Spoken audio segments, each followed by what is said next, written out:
আসসালামু আলাইকুম প্রিয় শিক্ষার্থীরা, কেমন আছো?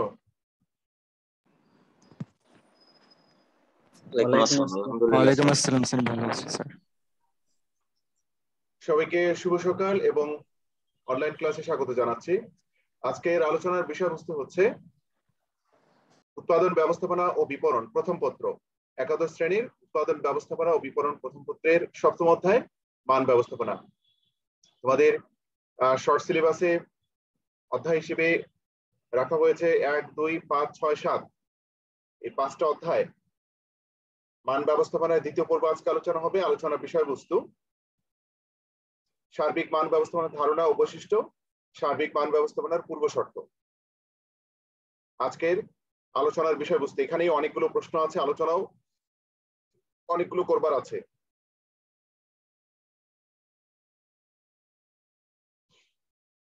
গত ক্লাসে আলোচনা হয়েছে মান কি, মানের বৈশিষ্ট্য, মানের উপর প্রভাব বিস্তারী উপাদান, মানের নির্ধারক উপাদান সমূহ। তোমাদের বাসায় পড়েছো তোমরা? Yes, sir. হ্যাঁ, কোনো সমস্যা আছে, কোনো প্রশ্ন আছে তোমাদের? না স্যার, নাই। প্রশ্ন নেই? ওকে, ঠিক পড়েছো তো তোমরা? জাস্ট বলো যে পড়েছো তোমরা। Yes, sir. আচ্ছা, এবার তাহলে একজন বলো, অলিদ বলো তো দেখি, মান কাকে বলে? তুমি দেখে না দেখে যেভাবেই বলো না কেন, বলো মান কাকে বলে? স্যার, ক্রেতাদের প্রত্যাশা পূরণের পণ্যের সক্ষমতাই হলো মান। গুড। হ্যাঁ, তারপরে সিয়াম বলো দেখি, মান কাকে বলে? সিয়াম। স্যার, ক্রেতাদের প্রত্যাশা পূরণের পণ্যের চাহিদা হলো মান। ক্রেতাদের প্রত্যাশা পূরণের সক্ষমতা। সক্ষমতা, আমি যা চাই তা পণ্যটি থেকে পাচ্ছি কিনা, যদি পাই তাহলে তাহলে এটা সক্ষমতা রয়েছে, অন্যথায় নেই। এটা হলো ক্রেতাদের প্রত্যাশা পূরণের সক্ষমতাই হলো পণ্যের মান। ওকে, হলো মানের উপর প্রভাব বিস্তারকারী উপাদান সমূহ, তাই না? ওকে, মানের নির্ধারক বা উপাদান সমূহ, এই বিষয়গুলো তোমরা নিশ্চয়ই বাসায় পড়েছো। আমরা গতদিন দেখেছি ক্রেতাদের প্রত্যাশা পূরণে পণ্যের সক্ষমতাই হলো মান। তাহলে মান বলতে পণ্যের নির্দিষ্ট গুণগত বৈশিষ্ট্য সমূহকে বোঝায়, যা ভোক্তা বা ক্রেতাদের চাহিদা মেটায়, সন্তুষ্টি বিধান করে এবং যার উপযোগিতা বা কার্যকারিতা ভোগকারী বা ক্রেতাদের কাছে প্রত্যাশার সমান বা তার চেয়েও বেশি। তাহলে পণ্যের এই সকল গুণগত বৈশিষ্ট্য হলো পণ্যের সাইজ, আকার আকৃতি, পণ্যের ডিজাইন, ফিনিশিং, কালার, উপাদান, টেকসই ক্ষমতা ইত্যাদি বিষয়গুলো আসলে মানের ধারণাকে নির্দেশ করে। তাহলে আজকে আমরা জানবো যে এই মান এবং মানের মান ব্যবস্থাপনা। ঠিক আছে, মান তো হলো ক্রেতাদের প্রত্যাশা, তাই না? প্রত্যাশা পূরণের সক্ষমতা। তাহলে ক্রেতাদের প্রত্যাশা পূরণের সক্ষমতাই হলো পণ্য বা সেবার মান। এটা আমরা প্রথম স্লাইডে দেখেছি। ক্রেতাদের প্রত্যাশা পূরণের সক্ষমতাই হলো পণ্য বা সেবার মান। আর এই মান ব্যবস্থাপনা হলো এই ক্রেতাদের যে প্রত্যাশা সেটি পূরণের ব্যবস্থা। আমি কিভাবে, একজন ক্রেতা বা ভোক্তা চায় একটি পণ্য বা সেবা ভোগ করে এই পরিমাণ, এই মান অর্জন করতে।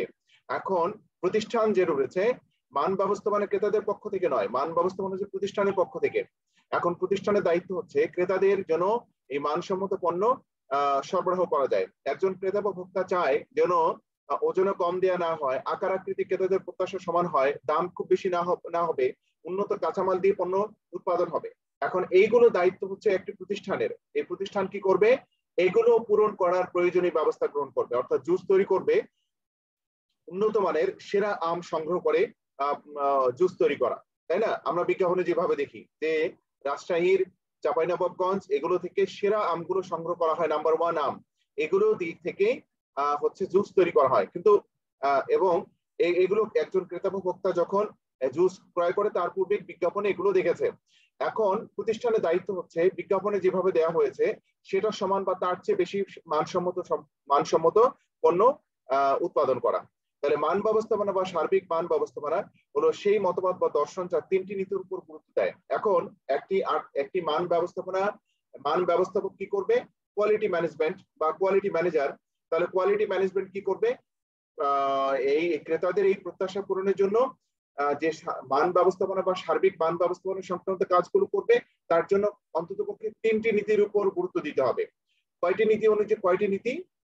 যে কাজ করার ক্ষেত্রে যে নীতি গাইডলাইন গুলো অনুসরণ করতে হয় সেগুলো হচ্ছে ক্রেতা সন্তুষ্টি, কর্মীদের সম্পৃক্ততা, মানের ধারাবাহিক উন্নয়ন। বলো কয়টি নীতি? তিনটি। কি কি? ক্রেতা সন্তুষ্টি, কর্মীদের সম্পৃক্ততা, আর হচ্ছে মানের ধারাবাহিক উন্নয়ন। আরেকজন বলো। সিয়াম বললা তুমি, তাই না? স্যার।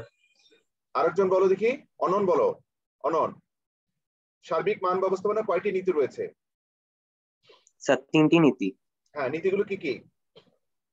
1 ক্রেতা সন্তুষ্টি, 2 কর্মীদের সম্পৃক্ততা, আর 3 মানের ধারাবাহিক উন্নয়ন। হ্যাঁ, মানের ধারাবাহিক উন্নয়ন, ক্রেতা সন্তুষ্টি, কর্মীদের সম্পৃক্ততা, মানের ধারাবাহিক উন্নয়ন। এই হচ্ছে আমাদের সার্বিক মান ব্যবস্থাপনার হলো 3টি নীতি। এই 3টি নীতির উপর ভিত্তি করে সার্বিক মান ব্যবস্থাপনা তার ব্যবস্থাপনা সংক্রান্ত কাজগুলো সম্পন্ন করবে। এবার হচ্ছে দেখি এই নীতিগুলো নিয়ে আলোচনা করবো। এবার যে মান ব্যবস্থাপনা বা সার্বিক মান ব্যবস্থাপনার যে 3টি নীতি রয়েছে, এই নীতিগুলো নিয়ে আমাদের এখনকার আলোচনা। নীতিগুলো ক্রেতা সন্তুষ্টি কি, কর্মীদের সম্পৃক্ততা বলতে কি বোঝায়, মানের ধারাবাহিক উন্নয়ন কি। তাহলে মানসম্মত পণ্য বা সেবা উৎপাদন করা বর্তমানে যে কোনো প্রতিষ্ঠানের জন্য বড় চ্যালেঞ্জ, তাই না? বলো তো দেখি, বর্তমানে সবচেয়ে বড় চ্যালেঞ্জ কিনা? Yes sir. কেন চ্যালেঞ্জ? কেন চ্যালেঞ্জ? চ্যালেঞ্জ শব্দটা বলার পেছনে কি কারণ? যে আমরা হচ্ছে মান তো এক একজন ব্যক্তির কাছে এক এক ভাবে ধরা দেয়। আমি যে পণ্যটি মানসম্মত বলছি, তুমি সেই পণ্যটাকে মানসম্মত নাও বলতে পারো তোমার দৃষ্টিকোণ থেকে। এই জন্য ক্রেতাদেরকে আমরা বিভিন্ন ক্যাটাগরির ক্রেতাদেরকে আমরা কিভাবে সন্তুষ্ট করব, এটা খুবই চ্যালেঞ্জিং একটা কাজ। এরপরে কর্মীদের সম্পৃক্ত করা এবং মানটাকে ধারাবাহিকভাবে উন্নয়ন ঘটানো, এই জন্য এটাকে বলা হচ্ছে বড় চ্যালেঞ্জ। আর এই চ্যালেঞ্জ মোকাবেলা করতে কমপক্ষে 3টি নীতি অনুসরণ করতে হবে। এই 3টি নীতির উপর ভিত্তি করে সার্বিক মান ব্যবস্থাপনা কাজ করে। কি কি? তাহলে প্রথমটা হচ্ছে ক্রেতা সন্তুষ্টি। ক্রেতাদের প্রত্যাশা কিরূপ সে সম্পর্কে ধারণা লাভ করা এবং তা পূরণের ব্যবস্থা করা। এখন একজন ক্রেতা কি চায়?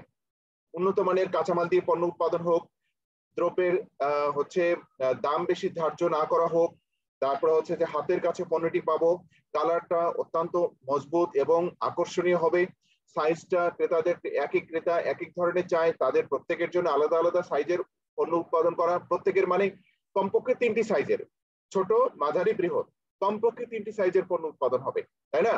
তাহলে এটা এই যে ক্রেতারা যা প্রত্যাশা করে সেই ধারণা আমাকে লাভ করতে হবে। এই ধারণা লাভ করতে চাইলে কি করতে হবে? ঘরে বসে পাওয়া যাবে? এটা নিয়ে জরিপ চালাতে হবে, গবেষণা করতে হবে এবং একটা পর্যায়ে তাদের গবেষণা এবং জরিপের মাধ্যমে প্রাপ্ত তথ্য অনুযায়ী আমাদের একটা স্ট্যান্ডার্ড ধরতে হবে। সেটা যদি আমরা উৎপাদন করতে পারি তাহলে ক্রেতাদেরকে সন্তুষ্ট করা সম্ভব বলে ধরে নেওয়া হচ্ছে। 2, কর্মীদের সম্পৃক্ততা। এখন দেখো, ক্রেতাদের প্রত্যাশা পূরণের জন্য আমরা যে মান ধার্য করলাম, সেই মানসম্মত পণ্য উৎপাদন করার জন্য এখন কর্মীদেরকে সম্পৃক্ত করতে হবে, অর্থাৎ কর্মীরাই পণ্য উৎপাদন করে, সরাসরি উৎপাদনের সাথে জড়িত থাকে কর্মীরা। সুতরাং এই কর্মীদেরকে কি করতে হবে? সম্পৃক্ত করতে হবে। কি কি সম্পৃক্ত? যে কর্মীদেরকে দায়িত্ব দিতে হবে, দায়িত্ব নিজের ক্ষমতা দিতে হবে তাদেরকে, অর্থাৎ তারা কাজও করবে, জবাবদিহি করবে এবং জবাবদিহি কেন করবে? তাহলে তাদেরকে সেই কাজ সম্পন্ন করবার জন্য ক্ষমতা দিতে হবে। তাহলে এই নীতি অনুযায়ী উৎপাদনে নিয়োজিত কর্মীদেরকে সিদ্ধান্ত গ্রহণ সহ বিভিন্ন ধরনের কাজকর্মে অংশগ্রহণের সুযোগ দিতে হবে। এটা হলো কর্মীদের সম্পৃক্ততা বোঝায়। এই বুঝতে পারছো? কর্মীদের সম্পৃক্ততা মানে যে কর্মীদেরকে আমরা যে দায়িত্ব দিয়েছি সেই দায়িত্ব পালনের জন্য আমরা তাদেরকে কিছু ক্ষমতা দেব, ক্ষমতা, সিদ্ধান্ত গ্রহণ করার ক্ষমতা। এখন যদি এমন হয় যে দায়িত্ব পালন করার জন্য তাকে জবাবদিহি করতে হবে, সেই দায়িত্ব পালন করার জন্য তাকে কোনো ক্ষমতাই দেওয়া হয়নি, অর্থাৎ কোনো সিদ্ধান্ত গ্রহণ করার অধিকার দেওয়া হয়নি, তাহলে ওই ব্যক্তি কাজ করে আরাম পাবে না বা কাজ করে কাজ সম্পন্ন করতে পারবে না। সুতরাং তাদেরকে কাজ করার জন্য সিদ্ধান্ত গ্রহণ সহ বিভিন্ন ধরনের সুযোগ দিতে হবে। এরপরে মানের ধারাবাহিক উন্নয়ন। একটি প্রতিষ্ঠান পরিবেশ পরিস্থিতির কারণে এবং সময়ের বিবর্তনে বা পরিবর্তনে একই মানসম্পন্ন পণ্য দিয়ে দীর্ঘমেয়াদী প্রতিযোগিতা মোকাবেলা করা যায় না, তাই প্রতিনিয়ত মান উন্নয়নের ব্যবস্থা করতে হয়। এটা এখানকার ভাষা। এখন তাহলে আমি বলতে চাই যে মানসম্মত পণ্য উৎপাদন করার জন্য প্রতিযোগী যে সকল প্রতিষ্ঠান রয়েছে ওই প্রতিষ্ঠানগুলো কি মানের পণ্য উৎপাদন করে সেটি অ্যানালাইসিস করতে হবে, বিশ্লেষণ করতে হবে। ওই প্রতিষ্ঠানের সমান বা তার চেয়ে যেন বেশি এগিয়ে থাকতে পারি, অধিক মানসম্পন্ন পণ্য উৎপাদন করতে পারি, সেটার বিষয়ে আমাদের খেয়াল রাখতে হবে। আমরা যদি পেনের কথা বলি, বাজারে তোমরা ইন্ডিয়ান অনেকগুলো পেন দেখতে পাবা, লিঙ্কের পেন দেখতে পাবা, বাংলাদেশি গুডলাক পাবে, বাংলাদেশি ইকোনো পাবে, বাংলাদেশি ম্যাটাডোর পাবে, তাই না? এরকম অনেকগুলো পেন রয়েছে। এখন তোমাকে যদি গুডলাক এবং ম্যাটাডোর দেওয়া হয়, তাহলে দুইটা কিন্তু দুই ধরনের প্রতিষ্ঠান, দুই ধরনের প্রতিষ্ঠান। একে অপরের কি কি হচ্ছে কোয়ালিটি মেনটেন করে, এগুলো কিন্তু তারা গবেষণা করে বের করে, ঠিক আছে?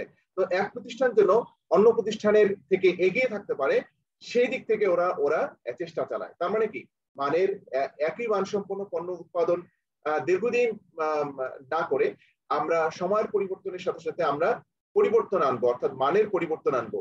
মানের পরিবর্তন মানে হচ্ছে উন্নত মানের পণ্য উৎপাদন করব। এটা হচ্ছে আমাদের মানের ধারাবাহিক উন্নয়নের একটি বিষয়। তাহলে ক্রেতা সন্তুষ্টি, কর্মীদের সম্পৃক্ততা, মানের ধারাবাহিক উন্নয়ন, আমরা এই তিনটি বিষয় দেখলাম এখানে। বুঝতে পারছো কি তোমরা? ক্রেতা সন্তুষ্টি, কর্মীদের সম্পৃক্ততা, মানের ধারাবাহিক উন্নয়ন।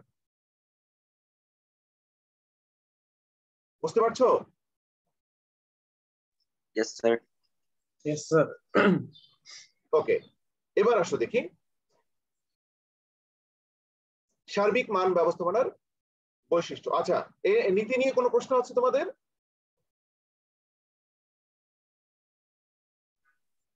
No, sir. No, sir. ওকে, এবার আসো দেখি সার্বিক মান ব্যবস্থাপনার কি বৈশিষ্ট্য রয়েছে। গ্রাহকদের প্রত্যাশা অনুযায়ী পণ্য ও সেবার মান, দাম, ডিজাইন, প্যাকিং ও উপস্থাপনা সহ সংশ্লিষ্ট সকল বিষয়ে উচ্চতর দক্ষতা প্রদর্শন করে প্রাতিষ্ঠানিক লক্ষ্য অর্জনের ব্যবস্থাপনা কৌশলকেই মান ব্যবস্থাপনা বলে। আমরা, এটা হলো মান ব্যবস্থাপনার সংজ্ঞা। কি কি? একজন পড়ো, সিয়াম পড়ো। মান ব্যবস্থাপনা, সার্বিক মান ব্যবস্থাপনা বা মান ব্যবস্থাপনা কি? গ্রাহকদের প্রত্যাশা অনুযায়ী পণ্য ও সেবার মান, দাম, ডিজাইন, প্যাকিং ও উপস্থাপনা সহ সংশ্লিষ্ট সকল বিষয়ে উচ্চতর দক্ষতা প্রদর্শন করে প্রাতিষ্ঠানিক লক্ষ্য অর্জনের ব্যবস্থাপনা কৌশলকে মান ব্যবস্থাপনা বলে। মান ব্যবস্থাপনা বলে। ওকে, এটা হলো এখানকার বিষয়। এখন আসো দেখি এই সার্বিক মান ব্যবস্থাপনার কি কি বৈশিষ্ট্য আমরা খুঁজে পাই। উপরে দেখো পয়েন্ট লেখা আছে সার্বিক মান ব্যবস্থাপনার বৈশিষ্ট্য, তোমরা দেখতে পাচ্ছ? উপরে কি দেখতে পাচ্ছ সার্বিক মান ব্যবস্থাপনার বৈশিষ্ট্য? হেডলাইন দেওয়া আছে। এই সার্বিক মান ব্যবস্থাপনার বৈশিষ্ট্যগুলো হচ্ছে, দেখো, 1 নম্বর হচ্ছে আধুনিক দর্শন, গ্রাহক সন্তুষ্টি, মানের ধারাবাহিক উন্নয়ন, মান, ডিজাইন, স্থায়িত্ব ইত্যাদি বিবেচনা করা, গ্রাহক সেবা প্রদান করা, ব্যবস্থাপনা দক্ষতার উপর গুরুত্ব আরোপ করা।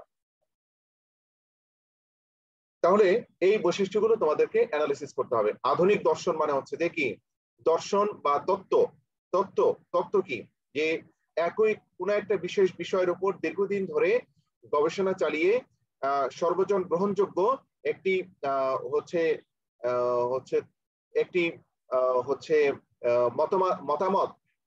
মতামত উপস্থাপন করার নামই হচ্ছে দর্শন বা তত্ত্ব। তো আধুনিক দর্শন সার্বিক মান ব্যবস্থাপনা কয়টি নীতি অনুসরণ করে? কয়টি নীতি?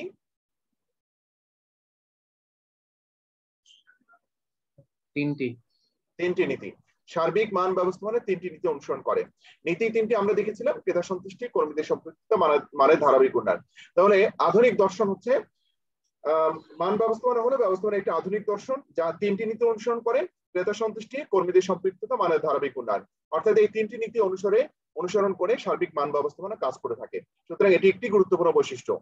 তারপর গ্রাহক সন্তুষ্টি বিধান, আমরা ওই তিনটাই দেখি, যে ক্রেতা সন্তুষ্টি, কর্মীদের সম্পৃক্ততা, মানের ধারাবাহিক উন্নয়ন। তাহলে ক্রেতা সন্তুষ্টি মানে গ্রাহক সন্তুষ্টি বিধান করে থাকে, অর্থাৎ একজন গ্রাহক বা ক্রেতা কি মানের পণ্য পেতে চায় তা অ্যানালিসিস করা এবং সে অনুযায়ী পণ্য সরবরাহ করা, মানে হচ্ছে যে ক্রেতাদের প্রত্যাশা পূরণ করতে সক্ষম একটি পণ্য উৎপাদিত হবে, গ্রাহক সন্তুষ্টি বিধান হবে। অর্থাৎ যা করবে তার পেছনে মূল উদ্দেশ্য হচ্ছে গ্রাহকদেরকে সন্তুষ্ট করা। একটি প্রতিষ্ঠানে উৎপাদিত পণ্য গ্রাহকদের চাহিদা এবং প্রত্যাশা পূরণ করতে যদি সক্ষম না হয়, তাহলে ওই প্রতিষ্ঠান কখনোই বাজারে টিকে থাকতে পারবে না। সুতরাং গ্রাহকদের সন্তুষ্টি বিধান করতে হবে। 3 নম্বর হচ্ছে মানের ধারাবাহিক উন্নয়ন। বৈশিষ্ট্যের ক্ষেত্রেও মানের ধারাবাহিক উন্নয়ন রয়েছে, অর্থাৎ একই মানসম্পন্ন পণ্য উৎপাদন করে ক্ষান্ত না হয়ে এটার মান দিন দিন এটাকে কিভাবে বৃদ্ধি করা যায় সে সংক্রান্ত গবেষণা চালানো এবং তার বাস্তবায়ন ঘটানোই হচ্ছে মানের ধারাবাহিক উন্নয়ন। বুঝতে পারছো? তোমরা যদি এখন পেনগুলোর কথা দেখো, তোমরা যে পেন ব্যবহার করো, এই পেনগুলো কিন্তু একদিনে এত মানসম্মত পণ্য উৎপাদন হয়নি। বুঝতে পারছো? এখন যে মোবাইল ব্যবহার করছো এগুলো একদিনে এই ধরনের পণ্য উৎপাদন হয়নি। আজকে মানসম্মত পণ্য এগুলো কি, এগুলো নিয়ে দিন দিন গবেষণা হচ্ছে। এগুলো নিয়ে আজকে দেখো ফিঙ্গারপ্রিন্ট আছে, আজকে দেখো তুমি যা ভাবছো তা নিয়ে তোমার ভাবনাটাকে হচ্ছে এই ইন্টারনেট জগতের স্মার্ট জিনিসগুলো এগুলো অনুধাবন করতে পারবে। রোবট ব্যবহার করা হচ্ছে, আরো কত কি, এগুলো মানের ধারাবাহিক উন্নয়নের একটি ফলাফল। তারপর হচ্ছে মান, ডিজাইন ও স্থায়িত্ব। মান, ডিজাইন, স্থায়িত্ব ইত্যাদি বিবেচনা করা। মান, ডিজাইন ও স্থায়িত্ব ইত্যাদি বিবেচনা করা। আরে মান বলতেই তো বোঝায় পণ্য সেবার মান, দাম, ডিজাইন, প্যাকিং, উপস্থাপনা সহ সবকিছু হচ্ছে মান ব্যবস্থাপনার মধ্যে যদি পড়ে, তাহলে একটি মান ডিজাইন করা। আমরা মান ডিজাইনের ক্ষেত্রে কি কি দেখেছি? মান ডিজাইন মানে হচ্ছে পণ্যের মান ডিজাইন আমরা দেখেছিলাম, এটি উৎপাদন ডিজাইন, প্যাকিং ডিজাইন, হচ্ছে আর কি কি আছে, কি কি আছে বলো তো দেখি? উৎপাদন ডিজাইন, প্যাকিং ডিজাইন, ক্রিয়াগত ডিজাইন, রুচিসম্মত ডিজাইন ইত্যাদি গুলো রয়েছে। তাহলে এই জায়গাগুলো তোমাকে ডিজাইন করতে হবে যেন একটি পণ্য বা সেবা সংক্রান্ত ক্রেতাদের যে ধারণা সেটি সমান বা তার চেয়ে বেশি হয়ে যায়। এবং স্থায়িত্ব কিন্তু আমরা দেখেছিলাম যে হলো একটি পণ্য যখন গ্রহণ করা হবে সেটি যেন অনেক দিন এটা টিকে থাকে, সেটার বিষয়গুলো বিবেচনা করতে হবে, বিবেচনা করা হয়। গ্রাহক সেবা প্রদান, অর্থাৎ গ্রাহকদেরকে বর্তমান প্রতিযোগিতামূলক বাজারে টিকে থাকার জন্য সর্বপ্রথম তোমাকে গ্রাহকদেরকে সেবার বিষয়টি বিবেচনা করতে হবে। গ্রাহক সেবার বিবেচনা করতে গেলে তোমাকে কি করতে হবে? বেশি দাম ধার্য করতে হবে? বেশি দাম ধার্য করা যাবে গ্রাহক সেবার কথা চিন্তা করলে? না স্যার। No sir. কম দাম ধার্য, ন্যায্য দাম ধার্য করতে হবে। পণ্যটিকে হাতের কাছে রাখতে, হাতের কাছে পৌঁছায় দিতে হবে, নাকি দূরের কোনো প্রতিষ্ঠানে দূরে একটা জায়গায় রাখতে হবে? কোনটা? পৌঁছায় দিতে হবে। হাতের কাছে পৌঁছায় দিতে হবে, তাই না? তারপর হচ্ছে পরিবেশন পদ্ধতি কি উত্তম হতে হবে নাকি কোন রকম অনুন্নত হতে হবে? আধুনিক সিস্টেমের মতো পড়বে না, উন্নত হবে, মানে আধুনিক সিস্টেমের মতো হবে। অর্থাৎ আমি ঘরে বসে আমি কি করতে চাই, গ্রাহকরা অর্ডার দিবে আর আমি তাদের অর্ডারকৃত পণ্য তাদের ঘরে পৌঁছায় দিব, এটা হলো আধুনিক পদ্ধতি। বুঝতে পারছো? কর্মী যারা রয়েছে তারা উত্তম ব্যবহার করবে। তারপর হচ্ছে বিক্রয় পরবর্তী তাদেরকে কি দিব আমরা? সেবা দিব, অর্থাৎ গ্যারান্টি ওয়ারেন্টি দেবো, বলবো যে এই সময়ের মধ্যে যদি কোনো সমস্যা হয়, হতেই পারে, এখন গ্রাহকরা কেন সেটার জন্য দায়বদ্ধ থাকবে? এই জন্য বলা হয় 1 বছর গ্যারান্টি, 1 বছর ওয়ারেন্টি, স্পেশাল রিপ্লেসমেন্ট গ্যারান্টি দেয়, এরকম আরো অনেক ধরনের গ্যারান্টি ওয়ারেন্টি দিয়ে থাকে। এগুলো হচ্ছে গ্রাহক সেবার মধ্যে পড়ে। এই সেবাগুলো মান ব্যবস্থাপনার মধ্যে পড়ে। এগুলো কিন্তু মান ব্যবস্থাপনার বৈশিষ্ট্য। তারপরে ব্যবস্থাপনা দক্ষতার উপর গুরুত্ব আরোপ। ব্যবস্থাপনা দক্ষতা বলতে কি বোঝায়? যে ব্যবস্থাপনা যখন যে পণ্য উৎপাদন করতে হবে সেই পণ্য উৎপাদন করার জন্য যে ধরনের মানসম্মত দক্ষ যোগ্য কর্মী দরকার, কাঁচামাল দরকার, যন্ত্রপাতি দরকার, তা ওই সময় সরবরাহ করে মানসম্মত পণ্য উৎপাদন করাই হচ্ছে আসলে ব্যবস্থাপনা দক্ষতা। বা যখন যে ধরনের ব্যবস্থাপকীয় কাজগুলো সম্পন্ন করা দরকার ওই ব্যবস্থাপকীয় কাজগুলো ওই সময়ের মধ্যে দক্ষতার সাথে সম্পন্ন করার নামই হচ্ছে ব্যবস্থাপনা দক্ষতা। আর সার্বিক মান ব্যবস্থাপনার একটি অন্যতম বৈশিষ্ট্য হচ্ছে মান ব্যবস্থাপনা দক্ষতা উপর গুরুত্ব প্রদান করা। জানতে চাই কোন প্রশ্ন? কোন প্রশ্ন আছে? No sir. Siam sir. Olid? না স্যার। অলিদ নেই, কোনো প্রশ্ন নেই। ওকে, তাহলে আমরা সার্বিক মান ব্যবস্থাপনার পূর্ব শর্ত, তাই না? সার্বিক মান ব্যবস্থাপনার পূর্ব শর্ত, যেমন ধরে নাও তোমাকে কলেজে ঢুকবার, ক্লাস যদি চলে তাহলে কলেজে ঢুকবার জন্য, ক্লাসে ঢুকবার জন্য তোমাকে পূর্ব শর্ত কি কি আছে? তোমাকে বই খাতা কলম নিতে হবে, ইউনিফর্ম পড়তে হবে। তারপর হচ্ছে যে ইউনিফর্ম বলতে তোমার পোশাক আশাক, আইডি কার্ড, নেম ট্যাগ ইত্যাদি যা আছে সবকিছুকে বোঝায়। তোমরা কি বুঝতে পারছো? প্রপার হেয়ার কাট, এগুলো হচ্ছে সার্বিক মান, এগুলো হচ্ছে ক্লাসে ঢুকবার পূর্ব শর্ত।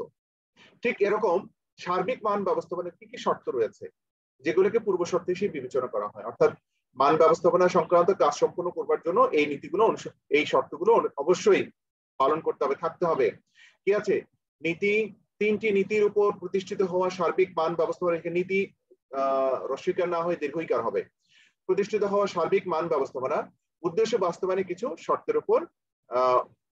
শর্তের উপস্থিতি থাকা প্রয়োজন, একান্ত প্রয়োজন। এই শর্তগুলো কি কি? কৌশলগত অঙ্গীকার, কর্মীদের ক্ষমতায়ন, উপকরণের প্রাপ্তব্যতা, আধুনিক প্রযুক্তি, মেশিন চালানোর জ্ঞান, উন্নত কাঁচামাল, বেঞ্চমার্কিং, ধারাবাহিক উন্নয়ন, ক্রেতাদের উপর গুরুতর। বেঞ্চমার্কিং 7 নম্বর, খুব ভালো করে মনে রাখবা, 7 নম্বর বেঞ্চমার্কিং। ওকে, তাহলে এই নীতি এইগুলো শর্ত আমাদের থাকতে হবে। যেমন ধরে নাও, গ্রাহকরা চায় উন্নত মানের কাঁচামাল দিয়ে পণ্য, উন্নত মানের পণ্য। তাহলে উন্নত মানের পণ্য সরবরাহ করতে চাইলে যারা উৎপাদক রয়েছে তাদের প্রথমত অবশ্যই উন্নত কাঁচামাল ব্যবহার করতে হবে, উন্নত যন্ত্রপাতি ব্যবহার করতে হবে, আর দক্ষ কর্মী ব্যবহার করতে হবে। ঠিক কিনা বলো তো দেখি, আমি কি ঠিক বলেছি? Yes sir. হ্যাঁ, তোমরা বুঝতে পেরেছো আমি যা বলেছি? খেয়াল করো। তাহলে এগুলো যদি তুমি পূর্ব শর্ত হয়, কখনোই অনুন্নত কাঁচামাল দিয়ে তুমি উন্নত মানের পণ্য উৎপাদন করতে পারবে না। কখনোই অদক্ষ কর্মীদের দিয়ে উন্নত মানের পণ্য উৎপাদন করা সম্ভব নয়। সেকেলে যন্ত্রপাতি অথবা পুরাতন যন্ত্রপাতি দিয়ে কখনোই উন্নত মানের পণ্য উৎপাদন করা সম্ভব নয়। এই জন্য তোমাকে কিছু শর্ত অনুসরণ করতে হবে। এগুলো হওয়ার পেছনে কি কি শর্ত আছে দেখো। প্রথমেই হচ্ছে কৌশলগত অঙ্গীকার। দেখো, এই কৌশলগত অঙ্গীকার হচ্ছে প্রতিষ্ঠানের উচ্চ স্তরে যারা রয়েছে তাদের অঙ্গীকারের কথা বোঝানো হচ্ছে। অর্থাৎ প্রথমেই মান ব্যবস্থাপনা অর্থাৎ সার্বিক মান ব্যবস্থাপনা সংক্রান্ত কাজগুলো সম্পন্ন করবার জন্য, উন্নত মানের পণ্য উৎপাদন করবার জন্য, সেবা প্রদানের জন্য প্রথমেই যারা মালিক রয়েছে তাদেরকে অঙ্গীকারবদ্ধ হতে হবে যে হ্যাঁ, আমরা উন্নত মানের পণ্য সেবা উৎপাদন করব। দেখো, একটি বড় প্রতিষ্ঠানের মালিক যদি চায় যে উন্নত সেবা দিব না, চুরি চামারি করব, আমি গ্রাহকদেরকে ঠকাবো, মৃত ব্যক্তিকে জীবিত বলে হচ্ছে গ্রাহকদের কাছ থেকে লক্ষ লক্ষ টাকা আমি ছিনিয়ে নেব, তাই না? সেবা না দিয়ে সেবার টাকা আমি ধার্য করব। হোটেলে গেলে তুমি খেয়েছো 5,000, কিন্তু কৌশল করে 6,000 টাকা ওরা দেখিয়ে দিল। এটাকে তোমরা জানো? হোটেল রেস্টুরেন্ট গুলোতে এগুলো কিন্তু করে, এগুলো সাবধান। এই জন্য তোমরা যখন বিল দিবা তখন বিলের ক্ষেত্রে অবশ্যই এগুলো চেক করবে যে আমি কি খেয়েছি আর কি বিল দিল। আমরা সাধারণত হোটেল রেস্টুরেন্টে গেলে বিল যা আসে আমরা তা পে করে দিই সাথে সাথে, কোনো দেখি না আর কি, দেখারও চেষ্টা করা হয় না, কিন্তু অনেকেই দেখতে হয়, এটাই নিয়ম। বুঝতে পারছো? হ্যাঁ, তাহলে প্রথমেই যারা উচ্চস্তরে রয়েছে তাদের চিন্তা ভাবনায় আসতে হবে যে হ্যাঁ, আমাদের উন্নত মানসম্মত পণ্য সেবা সরবরাহ করব। সুতরাং আমাদের পণ্যের মান এবং সেবার মান উন্নত হতে হবে, উন্নত করতে হবে। প্রথমেই তাদের চিন্তা ভাবনা আসতে হবে, তবেই এটা পরিবর্তন আসবে। আর যদি প্রথম ওদের চিন্তা ভাবনা আসে যে না, কোনো উন্নত মানের পণ্য সেবা আমরা উৎপাদন করব না, তাহলে তাদের দ্বারা কখনোই উন্নত মানসম্মত পণ্য উৎপাদন করা, সেবা প্রদান করা সম্ভব নয়। এটা হলো কৌশলগত অঙ্গীকারের মতো পড়ে। এরপরে কর্মীদের ক্ষমতায়ন মানে হচ্ছে যে কর্মীদেরকে দিয়ে তুমি উন্নত পণ্য সেবা উৎপাদন করবে তাদেরকে যদি ওই কাজের জন্য জবাবদিহি করতে হয়, তাহলে তাদেরকে জবাবদিহির পেছনে কাজ সম্পন্ন করবার জন্য যথেষ্ট পরিমাণে সিদ্ধান্ত গ্রহণ করার ক্ষমতা দিতে হবে। এটার নাম হচ্ছে কর্মীদের ক্ষমতায়ন। তাদের কাজ করার অধিকার দিতে হবে, এটা হলো কর্মীদের ক্ষমতায়ন। যদি কর্মীদেরকে ক্ষমতা দেওয়া না হয়, সিদ্ধান্ত গ্রহণ করার অধিকার দেওয়া না হয়, তাহলে তাদেরকে দিয়ে কখনো উন্নত মানের পণ্য উৎপাদন করা সম্ভব নয়, মান ব্যবস্থাপনা বাস্তবায়ন করা সম্ভব হবে না। এরপরে উপকরণের প্রাপ্তব্যতা। উপকরণ বলতে হচ্ছে একটি পণ্য উৎপাদন করতে শ্রমিক কর্মচারী লাগে, যন্ত্রপাতি লাগে, পর্যাপ্ত অর্থ লাগে, উন্নত পদ্ধতি লাগে, উন্নত কাঁচামাল লাগবে, তাই না? এবং বাজার দখল হতে হবে। তাহলে এই যে উপকরণগুলো যেন আমরা যথাসময়ে পাই, বিশেষ করে উন্নত যন্ত্রপাতি, উন্নত প্রযুক্তি, তারপর হচ্ছে পর্যাপ্ত অর্থ, দক্ষ শ্রমিক কর্মচারী এবং উন্নত কাঁচামাল, এগুলো হচ্ছে মৌলিক উপকরণ। এই উপকরণগুলো যখন যে মানের প্রয়োজন, যেটুকু প্রয়োজন সেইটুকু যেন আমরা পাই, এটা পাওয়ার নিশ্চয়তা বিধান করতে হবে। অন্যথায় কাঁচামালের অভাব, অর্থের অভাব, দক্ষ শ্রমিকের অভাব, উন্নত প্রযুক্তির অভাব ইত্যাদির কারণে আমরা মানুষ ব্যবস্থাপনা সংক্রান্ত কাজগুলো সম্পন্ন করতে পারবো না। দেন আধুনিক প্রযুক্তি বলা হচ্ছে। আধুনিক প্রযুক্তি মানে হচ্ছে বর্তমান উন্নত প্রযুক্তির কথা বলা হচ্ছে, যে সেকালে প্রযুক্তি ব্যবহার করে আমরা উন্নত মানের মান ব্যবস্থাপনা সংক্রান্ত কাজ সম্পন্ন করতে পারবো না। সুতরাং আমাদের কি করতে হবে? আধুনিক প্রযুক্তি সম্পন্ন পণ্য উৎপাদন করতে হবে।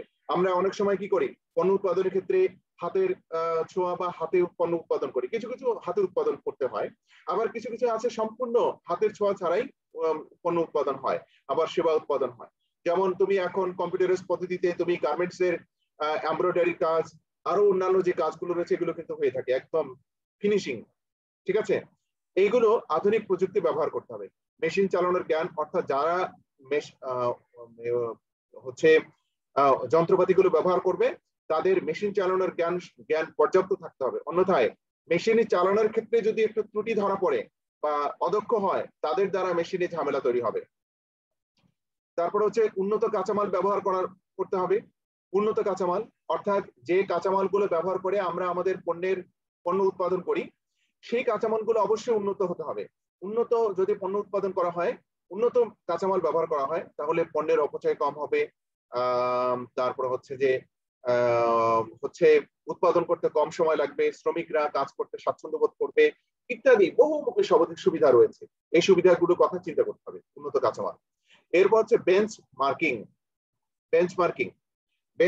এর ক্ষেত্রে হলো বেঞ্চমার্কিং খুবই গুরুত্বপূর্ণ একটি বিষয়, যে প্রতিযোগী প্রতিষ্ঠানগুলো একই পণ্য, প্রতিযোগী প্রতিষ্ঠানগুলো কি মানের পণ্য উৎপাদন করছে, কি প্রযুক্তি ব্যবহার করছে, কি কৌশল অবলম্বন করছে, সেই কৌশল পদ্ধতি মানকে সামনে রেখে আমরা আমাদের পণ্যের বা সেবার মান নির্ধারণ করব, পণ্য বা সেবার মান নির্ধারণ করব উৎপাদনে, এবং সে অনুযায়ী পণ্য সেবা উৎপাদন করব। এটার নাম হচ্ছে বেঞ্চমার্কিং।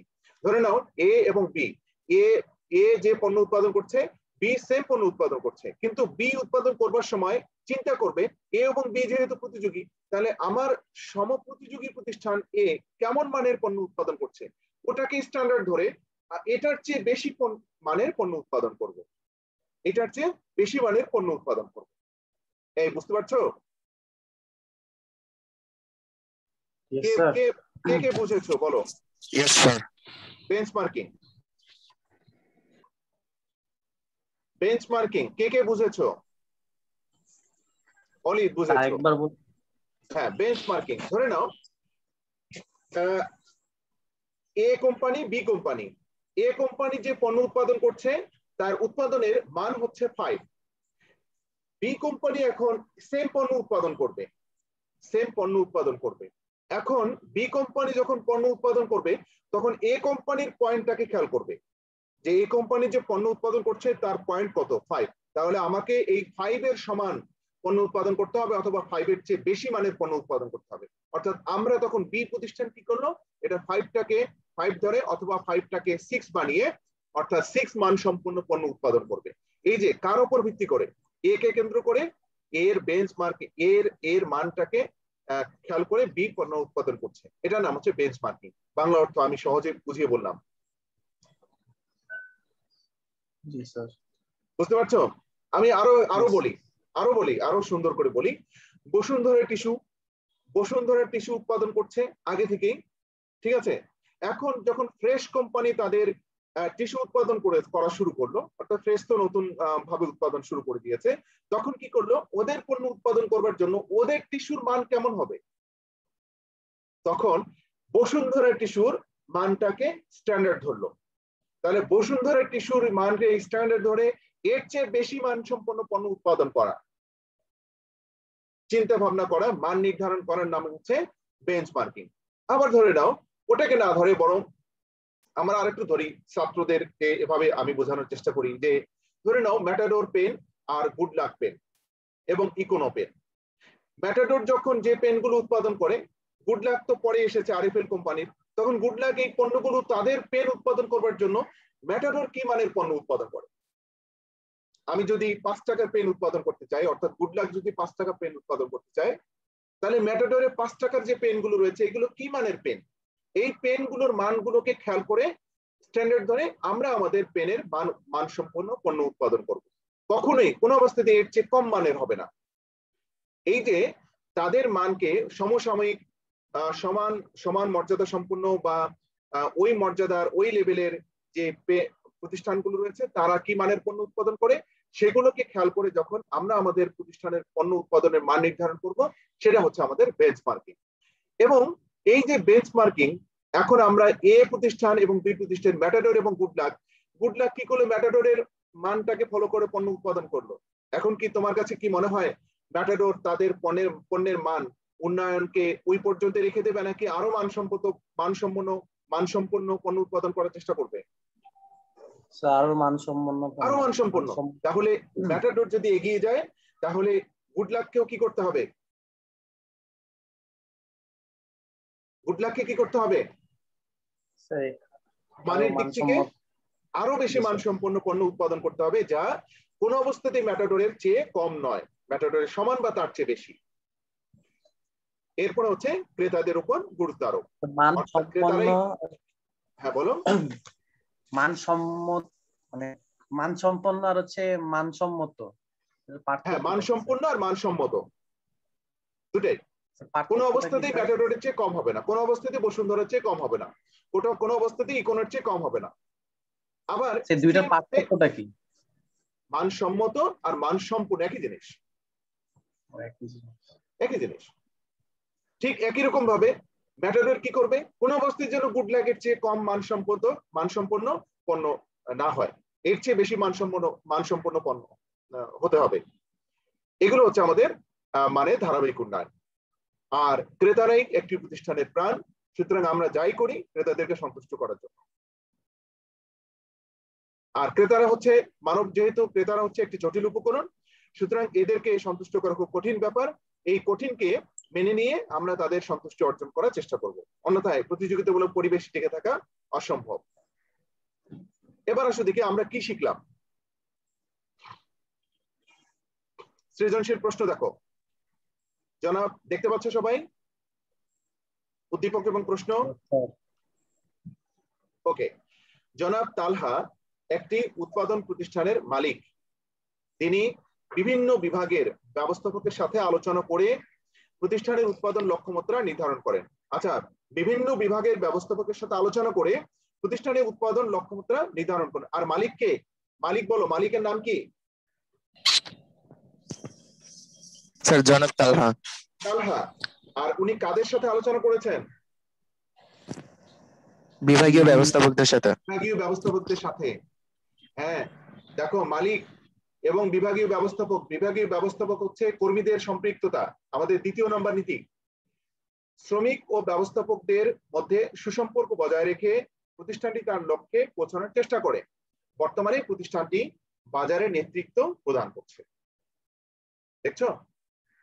এবার আসলে দেখি বেঞ্চমার্কিং। দেখো শব্দটা দিয়েছি, যেটা মোস্ট ইম্পর্টেন্ট সেটা আমি দিয়েছি। তোমরা এটা স্ক্রিনশট নিয়ে বাসায় স্টাডি করে এটার অ্যান্সার বের করতে পারো। বেঞ্চমার্কিং লিখবে যেগুলো আমি এখানে দেই সেগুলো গুরুত্বপূর্ণ, মোস্ট ইম্পর্টেন্ট।